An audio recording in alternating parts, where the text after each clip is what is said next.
जो काम जिससे पूरा हो सके बुद्धिमान पुरुष उसे उसी काम में लगाएं। मेरे योग्य जो कार्य हो वह सब आप मेरे जिम्मे कीजिए। ब्रह्मा जी कहते हैं, कामदेव का यह कथन सुनकर इंद्र बड़े प्रसन्न हुए।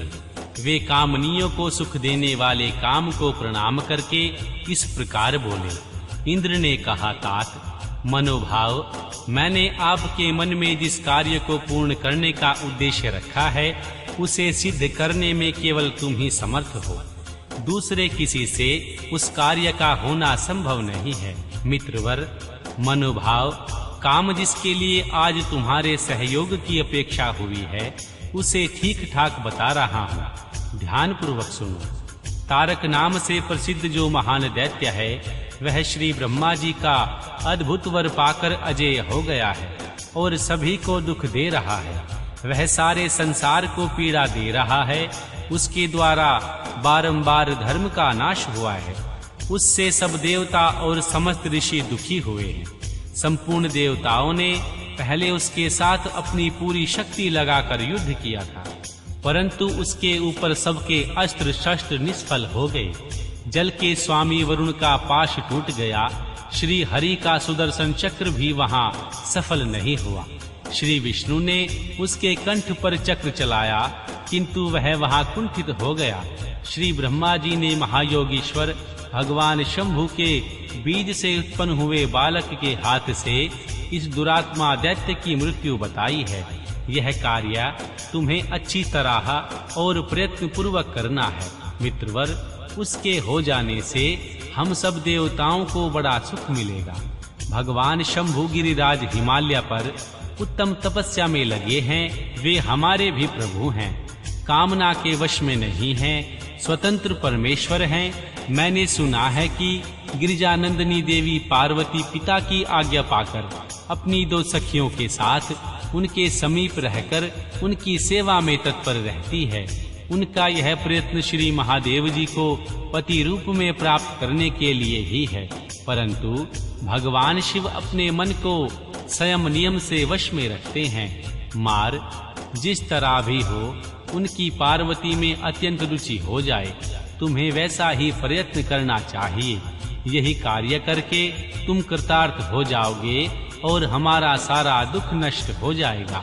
इतना ही नहीं, लोक में तुम्हारा स्थायी प्रताप फैल जाएगा। श्री ब्रह्मा जी कहते हैं, हे नारद, इंद्र के ऐसा कहने पर कामदेव का मुखारविंद प्रसन्नता से खिल उठा।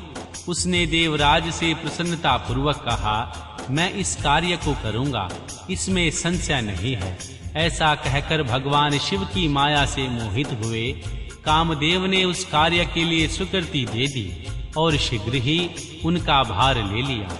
वह अपनी पत्नी रति और वसंत को साथ ले बड़ी प्रसन्नता के साथ उस स्थान पर गया जहां साक्षात योगीश्वर शिव उत्तम तपस्या कर रहे थे। अध्याय 17।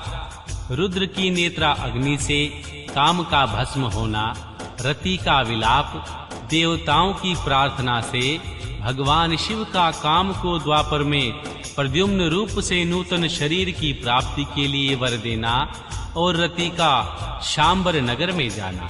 श्री ब्रह्मा जी कहते हैं, हे मुने, काम अपने साथी वसंत आदि को लेकर वहां पहुंचा। उसने भगवान शिव पर अपने बाण चलाए। तब शंकर जी के मन में पार्वती जी के प्रति आकर्षण होने लगा और उनका धैर्य टूटने लगा। अपने धैर्य का ह्रास होता देख महायोगी महेश्वर अत्यंत विस्मित हो मन ही मन इस प्रकार चिंतन करने लगे। श्री शिव बोले, मैं तो उत्तम तपस्या कर रहा था, उसमें विघ्न कैसे आ गए? किस कुकर्मी ने यहाँ आकर मेरे चित्त में विकार पैदा कर दिए?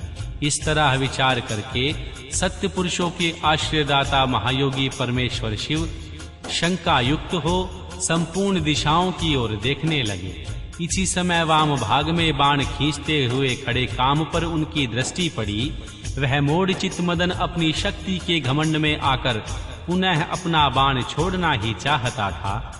हे नारद, इस अवस्था में काम पर दृष्टि पड़ते ही परमात्मा गिरीश को तत्काल रोष चढ़ आया। मुने, उधर आकाश में बाण सहित धनुष लिए खड़े हुए काम ने भगवान शंकर पर अपना अमोघ अस्त्र छोड़ दिया, जिसका निवारण करना बहुत कठिन था। परंतु परमात्मा शिव पर वह अमोघ अस्त्र भी मोघ व्यर्थ हो गया।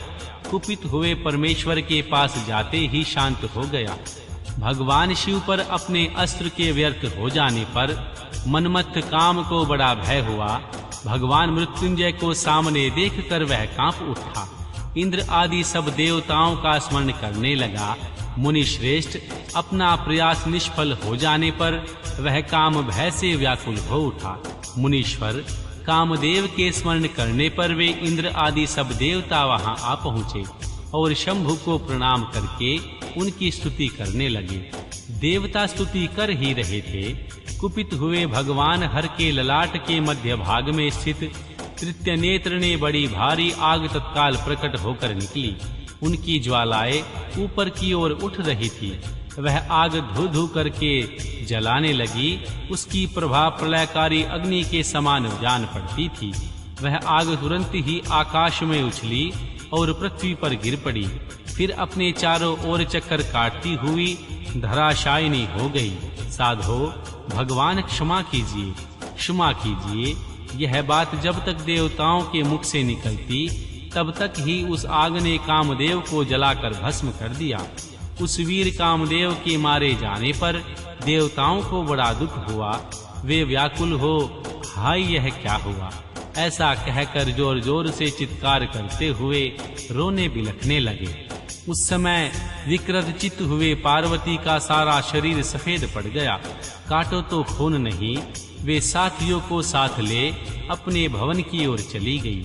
कामदेव के जल जाने पर रति वहां एक क्षण तक अचेत पड़ी रही। पति की मृत्यु के दुख से वह इस तरह पड़ी थी मानो मर गई।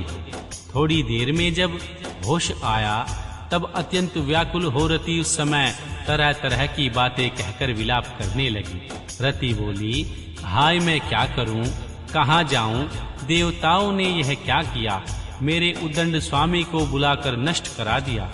हाय हाय नाथ, समर स्वामिन, प्राण प्रिय, हा मुझे सुख देने वाले प्रियतम, हे प्राणनाथ, कहाँ गए, ये क्या हो गया? श्री ब्रह्मा जी कहते हैं, हे नारद, इस प्रकार रोती बिलखती और अनेक प्रकार की बातें कहती हुई रति हाथ पैर पटकने लगी और अपने सिर के बालों को नोचने लगी। उस समय उसका विलाप सुनकर वहां रहने वाले समस्त वनवासी जीव तथा वृक्ष आदि स्थावर प्राणी भी बहुत दुखी हुए। इसी बीच में इंद्र आदि संपूर्ण देवता श्री महादेव जी का स्मरण करते हुए रति को आश्वासन दे इस प्रकार बोले। देवताओं ने कहा, तुम काम के शरीर का थोड़ा सा भस्म लेकर उसे यत्न पूर्वक रखो और भय छोड़ो। हम सब के स्वामी श्री महादेव जी कामदेव को पुनः जीवित कर देंगे और तुम फिर अपने प्रीतम को प्राप्त कर लोगे। कोई किसी को न तो सुख देने वाला है और न कोई किसी को दुख देने वाला। सब लोग अपनी अपनी करनी का फल भोगते हैं। तुम देवताओं को दोष देकर व्यर्थ ही शोक करती हो। इस प्रकार रति को आश्वासन दे सब देवता भगवान शिव के पास आए और उन्होंने भक्ति भाव से प्रणाम करके यो बोले। देवताओं ने कहा, भगवान शरणागत वत्सल महेश्वर, आप कृपा करके हमारे इस शुभ वचन को सुनिए। शंकर जी, आप कामदेव की करतूत पर भली भांति प्रसन्नता पूर्वक विचार कीजिए। महेश्वर, काम ने ये जो कार्य किया है इसमें उसका कोई स्वार्थ नहीं था। दुष्ट तारकासुर से पीड़ित हुए हम सब देवताओं ने मिलकर उससे यह काम कराया था। नाथ शंकर, इसे आप अन्यथा ना समझें। सब कुछ देने वाले देवगिरीश, सती साध्वी रति अकेली अति दुखित होकर विलाप कर रही है। आप उसे सांत्वना प्रदान करें। हे शंकर, यदि इस क्रोध के द्वारा आपने कामदेव को मार डाला तो हम यही समझेंगे कि आप देवताओं सहित समस्त प्राणियों का अभिसंहार कर डालना चाहते हैं। रति का दुख देखकर देवता नष्ट प्राय हो रहे थे, इसलिए आपको रति का शोक दूर कर देना चाहिए।